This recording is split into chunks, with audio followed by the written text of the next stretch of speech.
Assalamualaikum warahmatullahi wabarakatuh.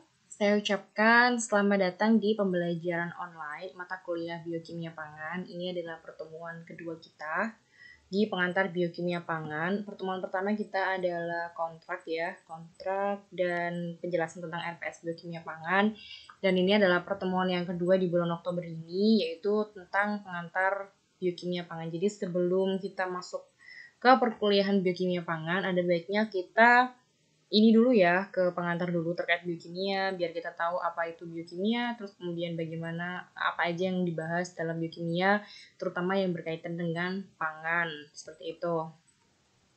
Lanjut, ini adalah table of contents. Ini adalah 4 hal yang akan kita bahas di video kali ini. Yang pertama yaitu tentang ruang lingkup biokimia. Tapi sebelum itu kita harus ini dulu ya, tahu dulu apa itu pengertian biokimia.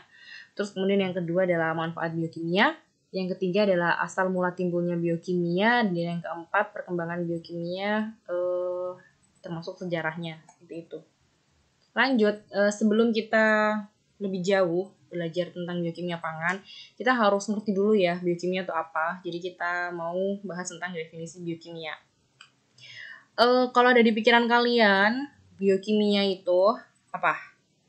Ada yang sudah punya pendapat? Tapi ini di sini slide-nya sudah ada. Ya sudah. Jadi gini, biokimia itu terdiri dari 2 kata, yaitu bio dan kimia. Jadinya biokimia. Kalau bio itu terkait dengan makhluk hidup ya mulai susunannya mulai dari sel-sel yang sama dengan fungsi yang sama akan membentuk jaringan yang sama dengan bentuk yang sama akan membentuk organ satu dengan organ yang lain yang bisa bekerja sama bisa membentuk sistem organ dan akan membentuk organisme atau individu. Sedangkan kalau kimia ya senyawa kimia yang di dalamnya tuh mempelajari tentang unsur, zat, senyawa, molekul. Karena kalian sudah semester berapa? Semester 3 ya? Oh, semester 4 ya sekarang. Oh, enggak ya, semester 3 ya. Karena kalian sudah semester 3, pasti sudah kenal apa itu unsur, apa itu zat, apa senyawa atau molekul. Karena kita juga sebelumnya sudah pernah bahas ini di kimia. Pokoknya di mata kuliah yang berkaitan dengan kimia.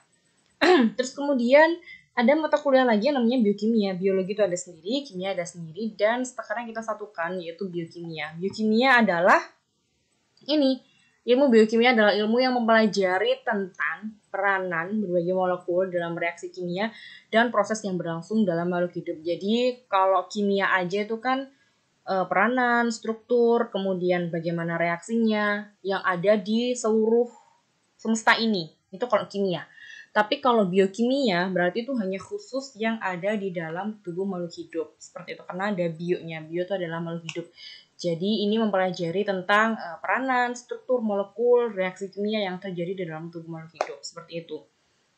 Biokimia ini adalah bidang ilmu yang mempelajari pengetahuan tentang struktur, fungsi dan interaksi biomolekul yang menyusun sel, mekanisme reaksi, kemudian katalis enzim, energetika, dan reaksi-reaksi metabolisme sel, proses sinyal transduksi yang terkait dengan fungsi biologis dan fisiologis sel pada tingkat molekuler, dan informasi genetik.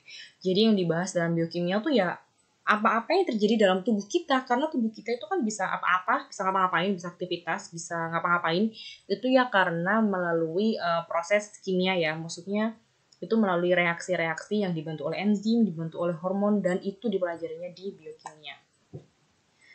Lanjut, ruang lingkup biokimia ini ada banyak, ada biokimia medis, ini yang berkaitan dengan berkaitan dengan dunia kedokteran, berkaitan dengan dunia kesehatan. Bagaimana kalau misalnya orang yang terkena diabetes, bagaimana kok gula darahnya bisa naik, terus kemudian ketika diberikan obat insulin, itu reaksinya bagaimana, itu yang dibahas di dalam biokimia medis atau biokimia kesehatan kedokteran. Terus kemudian ada lagi yang namanya biokimia gizi, ini berkaitan misalnya gini, gizi itu kan kalau ini ya, berdasarkan gambar gizi seimbang itu kan ada 4 sehat 5 sempurna, itu ada karbo, ada protein, ada vitamin, terus kemudian ada lemak dan lain sebagainya. Maksudnya ada nasi, ada lauk pauk, sayur, buah, dan susu. Nah, kalau biokimia gizi itu berkaitan dengan berapa kalori. Misalnya kita makan sepiring nasi pecel, itu kan ada sayurnya, ada nasinya, ada lauknya, ada kerupuknya, kemudian kita minum susu misalnya. Nah, dalam sepiring pecel itu biokimia gizi ini mempelajari tentang berapa banyak kalori yang dihasilkan, terus kemudian mencukupi nggak kebutuhan tubuh itu, terus kemudian bagaimana proses pemecahan karbohidrat itu agar bisa terubah jadi energi, berapa energinya dari satu molekul karbohidrat dan lain sebagainya. Itu yang dibahas di biokimia gizi. Terus yang selanjutnya adalah biokimia industri. Kalau biokimia industri ini berkaitan dengan industri ya. Misalnya kalau contoh ini lemak, ini proses bagaimana pembentukan lemak seperti itu. Terus misalnya kayak industri itu membuat obat-obatan yang bisa memecah lemak seperti itu dipelajarinya di biokimia industri. Ada lagi biokimia hewan, ini berarti proses biologis secara kimiawi yang ada di dalam tubuh hewan. Kemudian biokimia tanaman berarti yang ada di dalam tanaman. Dan yang akan kita bahas kali ini di mata kuliah ini selama 1 semester ke depan adalah biokimia pangan. Kalau ini ya pasti berkaitan dengan pengetahuan dan prinsip-prinsip dasar biokimia di bidang pangan yang meliputi biokimia sel, peranan makromolekul, terutama protein dan enzim, bioenergetika, pengetahuan dasar genetika, dan bioteknologi pangan. Jadi kalau biokimia pangan tuh ya apa-apa yang berkaitan dengan pangan ya, misalnya kayak ini nih, bioteknologi pangan. Kita misalnya mau bikin tempe misalnya. Nah, tempe itu butuh apa untuk bikin tempe? Awalnya kedelai, kemudian kita kasih raginya tempe. Raginya tempe itu adanya Rhizopus oryzae. Nah, Rhizopus oryzae itu bagaimana dia bisa memecah kedelai yang awalnya bulat-bulat, kemudian dia dipecah, kemudian ada hifa jamurnya sehingga dia bisa jadi tempe yang enak dimakan dan energinya juga energinya juga banyak, rasanya juga nikmat dan proses untuk memecah tempe dan kedelai itu lebih mudah untuk memecah tempe. Karena apa? Karena sudah ada enzim yang dihasilkan oleh ragi tempe yaitu Rhizopus oryzae seperti itu. Itu beda. Jadi kalau kita makan kedelai sama kita makan tempe tuh ternyata bagusan makan tempe. Karena apa? Ini molekul proteinnya, struktur proteinnya lebih sederhana sehingga tubuh kita tuh tidak terlalu banyak mengeluarkan energi untuk memecah tempe. Seperti itu beda kalau kedelai. Terus kemudian fokus yang dipelajari di biokimia pangan adalah seluruh reaksi kimia yang terjadi di dalam tubuh, mulai dari makanan masuk dalam mulut, kemudian terbentuknya energi, terbentuknya senyawa pembangun berupa lemak dan karbohidrat, kemudian komponen sel dan jaringan, senyawa cadangan yang berupa jaringan adiposa, sampai pengolahan dan ekskresi limbah metabolisme. Kalau kita amati, misalnya ya, biokimia pangan itu, misalnya kita pagi tadi sarapan pecel. Sarapan pecel yang kita makan itu di dalam mulut ada enzim yang namanya enzim amilase atau petialin. Ini yang akan memecah nasi. Nasi aja yang dipecah. Kemudian sayur pecelnya gimana? Kemudian bumbu pecelnya gimana? Daging lauknya tuh gimana? Nah, itu nanti yang akan dibahas di biokimia. Ternyata daging itu kan bagian dari protein ya, itu tidak tercerna di mulut, tapi baru tercernanya ketika di dalam lambung, yaitu adanya enzim protease berupa pepsin, renin, dan HCl seperti itu. Terus kemudian baru dilanjutkan di usus. Nah, itu yang akan kita pelajari. Nah, setelah tercerna itu kan diserap oleh usus halus, diedarkan ke seluruh tubuh melalui darah. Nah, dari darah itu digunakan untuk membentuk energi sehingga kita bisa bergerak, kita bisa kuliah, kita bisa nyanyi, kita bisa ngapa-ngapain, main HP, balas chat WA, dan lain sebagainya. Terus kemudian bagaimana pengelolaannya setelah dipakai untuk beraktivitas? Pasti akan ada limbah. Nah, limbah ini bagaimana pemecahannya, kemudian bagaimana dia dikeluarkan dari dalam tubuh, itu yang akan dipelajari di biokimia pangan. Terus yang selanjutnya ini adalah manfaat mempelajari biokimia. Yang pertama, karena ini adalah mata kuliah wajib kalian, jadi manfaat mempelajari biokimia adalah biar kalian bisa lulus dan selamat di semester ini. Kemudian dapat nilai, iya kan? Bener kan? Kalian ambil mata kuliah biokimia biar dapat nilai. Kemudian yang kedua itu karena wajib dari mata kuliah yang sudah dipaketkan sama UNIF.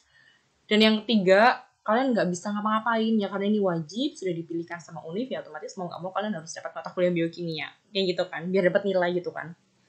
Tapi enggak ya, saya harap pemikiran kalian nggak sesempit itu. Karena apa?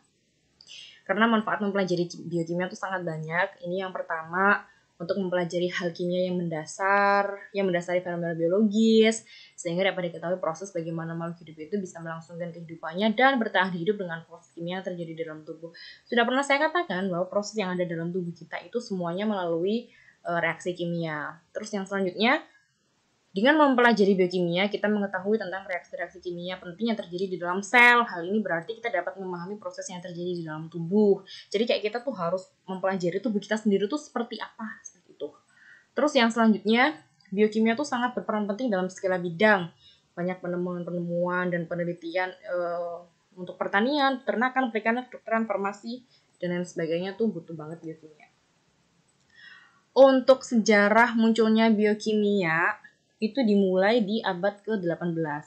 Ada namanya Bapak Carl Wilhelm Scheele, ini bapaknya ya, hidungnya mancung banget. Beliau itu meneliti susunan kimia serta mengisolasi beberapa ester dan kasein. Kasein ini protein susu dari bahan alam. Terus pada abad ke-19, Friedrich Wöhler itu bisa membuat senyawa urea. Jadi dari dalam urin kan ada ureanya, itu dipanaskan, akhirnya terbentuk urea. Terus ada juga yang namanya Edward dan Hans Buchner, itu membuat ekstrak dari sel ragi yang telah rusak atau mati, ternyata tetap dapat menyebabkan terjadinya proses perogian. Dan ini tuh berkaitan dengan metabolisme ya, yang ada dalam sel ragi. Terus pada tahun 1903 ada Carl Neuberg ini yang mengemukakan bahwa pertama kali ditemukan istilah biokimia ya pada tahun 1903. Terus yang selanjutnya, pada tahun 1926 ada yang namanya Bapak J.B. Sumner nih, ganteng. Hidungnya mancung. Itu membuktikan bahwa urease itu bisa dikristalisasi dan ternyata enzim itu mempunyai struktur yang sangat kompleks. Kayak gini nih, enzim ini terdiri dari banyak protein. Yang selanjutnya adalah perkembangan biokimia. Jadi pada abad ke-17, Bapak Robert Hooke ini mengobservasi sel menggunakan mikroskop. Ini mikroskopnya sederhana banget. Dan selnya itu ya seperti ini. Selnya itu seperti kayak strukturnya gabus itu ya, styrofoam. Terus pada abad ke-18, Bapak George Mendel ini mengemukakan tentang persilangan genetik, terus kemudian ada yang sudah menemukan asam nukleat yang diisolasi seperti ini. Nah, ini itu memperkuat perkembangan biokimia. Pada abad ke-20, ada ilmuwan yang namanya Bapak James Watson dan Francis Crick ini menjelaskan struktur DNA helix ganda seperti ini. DNA dalam tubuh kita tuh helix ganda. Kemudian ada mikroskop elektron, penemuan vitamin dan enzim, terus ada banyak penelitian terkait biokimia. Nah, ini adalah mikroskop elektron. Mikroskop elektron ini bisa memperbesar benda, bentuknya 3 dimensi dan mungkin sampai 1 juta kali lebih besar. Jadi kalau kita lihat nih cacing yang imut itu, nggak imut sih, yang gini-gini itu, ternyata mulutnya seperti ini, strukturnya seperti ini. Terus ini adalah, kalian tahu nggak sih kalau bahasa Jawanya tungau? Ya ini tungau bentuknya segede ini kalau diperbesar menggunakan mikroskop elektron. Padahal kan dia bentuknya merah kecil banget. Ini namanya Varroa destructor. Jadi dia bentuknya kecil, tapi ketika dilihat di bawah mikroskop elektron dia bisa jadi segede ini. Udah, selesai. Itu aja tentang pengantar biokimia. Barangkali ada yang mau ditanyakan, boleh banget ditanyakan. Silakan tulis di kolom komentar di YouTube ini, atau nggak gitu silakan ketik WA, kemudian bisa kirim WA ke saya, atau nggak gitu bisa lewat e-learning Unwaha ya. Jadi kalian bisa aja masuk ke situ. Semoga bermanfaat dan saya akhiri. Assalamualaikum warahmatullahi wabarakatuh. Sampai ketemu lagi di video selanjutnya.